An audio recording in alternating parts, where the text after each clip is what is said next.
This video shows you how to calculate the number of breakdowns or the probability.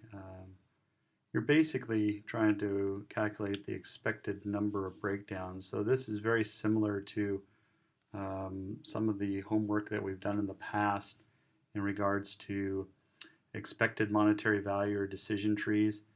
We simply had various outcomes, and if we look at that from a cost standpoint or a revenue standpoint, well, we can evaluate this the same way. So think of this as a decision tree in some sense.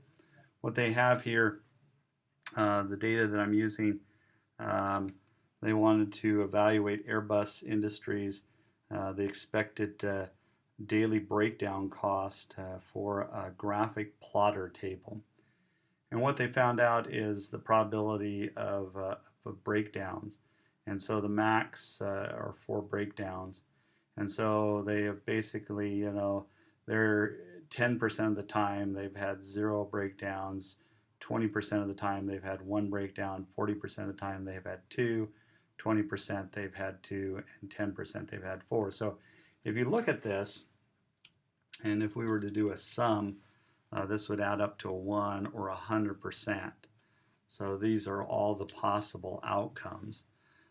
So we know that the graphic plotter table won't break down more than 4 times in a day, and they give us the probability. So remember, when we were doing decision trees and expected monetary value, you simply take the probability that that outcome would come true and you add all those together, and so that's what we're going to do. So I'm going to just take this, there is a probability that we would have 0 breakdowns, and I'm going to multiply it by the probability that it would come true. And I'm going to do the same thing for the others, and so I'm just going to copy this now. So, the probability that this we'll double check. So 1 breakdown, the probability is 20%, so we multiply those together and you get 0.2. And so if we were to then sum this up, those as if we add all of these together, just like we did in decision trees or expected monetary value, we can expect 1.8 breakdowns in this regard.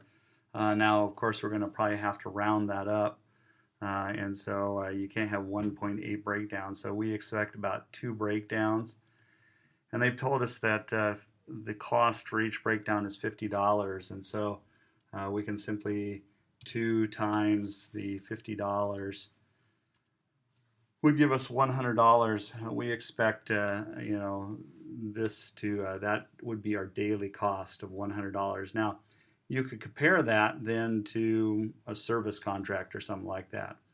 If a company can guarantee that they can reduce the number of breakdowns and the cost associated with those breakdowns, you then can compare that maintenance contract to the cost of just letting it break and fixing it. Because you're not going to probably have more than 2 breakdowns per day, and it'll cost you $100. So if the service contract costs more than $100 to prevent breakdowns, then it's just not worth it. So that's one way to look at it. And that's how you deal with these type of problems.